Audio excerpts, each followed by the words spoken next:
अलग अलग बैंकों से करीब 9,000 करोड़ लोन लेकर फरार विजय माल्या और आईपीएल के पूर्व कमिश्नर ललित मोदी को लेकर विदेश मंत्री सुषमा स्वराज ने बयान दिया है। अपने प्रेस कॉन्फ्रेंस के दौरान विदेश मंत्री ने कहा कि सरकार ने किंगफिशर के मालिक विजय माल्या के प्रत्यर्पण का अनुरोध ब्रिटेन को अभी नहीं भेजा है। उन्होंने बताया कि आईपीएल के पूर्व कमिश्नर ललित मोदी को लाने के लिए भी ब्रिटेन सरकार से अनुरोध नहीं किया गया। विजय माल्या पर सुषमा स्वराज ने कहा कि उन्होंने आग्रह भेजा था, लेकिन हमारे सीपीवी डिवीजन ने उसमें कुछ बदलाव सुझाए हैं। जैसे ही बदलावों के साथ प्रत्यर्पण निदेशालय से वो पत्र मिल जाएंगे, हम वो प्रत्यर्पण आग्रह आगे भेजेंगे। वहीं दूसरी ओर विदेश मंत्री ने लंदन में एक प्रोग्राम के दौरान Indian high commissioner Navtej Sarna के साथ विजय माल्या के देखे जाने पर हो रहे विवाद पर भी सफाई दी। विजय माल्या के संबंध में उन्होंने रिक्वेस्ट भेजी थी, लेकिन उसको हमारे सीपीवी डिवीजन ने एग्जामिन करके उसमें कुछ चेंजेस सुझाए हैं, जो हमने वापस ईडी को भेजी है। जैसे ही ईडी से हमें वो पत्र मिल जाएगा, हम वो एक्स्ट्राडिशन रिक्वेस्ट भी आगे भेजेंगे। मैंने पहले भी कहा था कि वो डिपोर्टेशन की बात यूपीए की सरकार करती रही, एक्स्ट्राडिशन की बात कभी नहीं की। एक्स्ट्राडिशन की बात इस सरकार ने आके शुरू की है।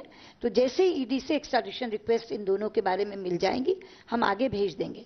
जो कल की घटना की बात आप कर रहे हैं, उसमें उच्चायुक्त का किसी तरह का कोई दोष नहीं है।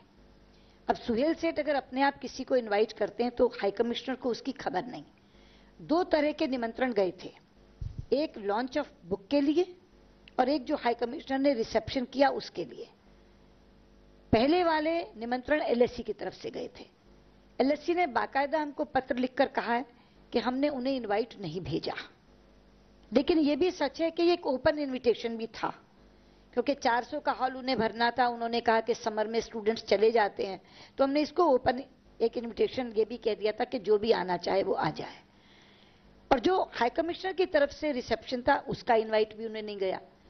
तो ना तो एलएससी का अधिकृत इन्वाइट उनको गया, ना हाई कमिश्नर की तरफ से रिसेप्शन का इनवाइट उनको गया। और ये भी आप जानते हैं कि जब भारतीय उच्चायुक्त ने देखा कि विजय माल्या वहां उपस्थित हैं, तो 5 मिनट में वहां से उठ के चले गए। मुझे नहीं समझ आता इसके बाद ये किस बात का इश्यू बन रहा है, किस बात का मुद्दा बन रहा है।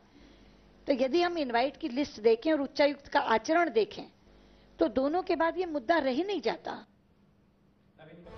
गौरतलब है कि विजय माल्या पर जहां बैंकों के 9 करोड़ रुपए बकाए हैं, वहीं ललित मोदी पर गंभीर वित्तीय धांधलियों के आरोप हैं। विजय माल्या और ललित मोदी फिलहाल ब्रिटेन में पनाह लिए हुए हैं। एनएमएफ न्यूज की रिपोर्ट।